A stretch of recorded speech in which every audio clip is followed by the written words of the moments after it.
बिस्मिल्लाहिर्रहमानिर्रहीम, अस्सलामुअलैकुम। आप देख रहे हैं JN न्यूज और मैं हूं आपकी मेजबान सुंबल ज़िया। बुलेटिन का बाकायदा आगाज करते हैं और शामिल करते हैं अब तक की अहम तरीन खबर। फ्रंटियर कोर्स सेंटर नॉर्थ वारिस में बुनियादी फौजी तरबियत के 35वें कोर्स की शानदार पासिंग आउट परेड का इनेकाद किया गया। फ्रंटियर कोर्स सेंटर वारिस में 35वें एडिशन कोर्स में 1422 रिक्रूट्स ने कामयाबी से अपनी तरबियत मुकम्मल की। तरबियत हासिल करने वाले रिक्रूट्स में 12 खवातीन भी शामिल हैं।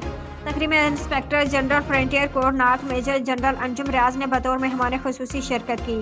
इस मौके पर रिक्रूट्स ने मार्च पास्ट करते हुए मेहमान खुसूसी को सलामी पेश की। IGFC ने परेड का मुआयना किया और तरबियत के दौरान शानदार कारकर्दगी दिखाने वाले रिक्रूट्स को शील्ड्स और एजाजी शमशीर से नवाजा। IGFC ने रिक्रूट्स और उनके अहल खाना से मुलाकात की और कामयाब तरबियत मुकम्मल करने पर मुबारकबाद दी। पासिंग आउट परेड की सादा मगर पुरवकार तकरीब में आला सिविल और फौजी हुकाम, पास आउट होने वाले रिक्रूट्स के अहल खाना और जिंदगी के मुख्तलिफ शोबों से ताल्लुक़ रखने वाले मेहमानों ने शिरकत की।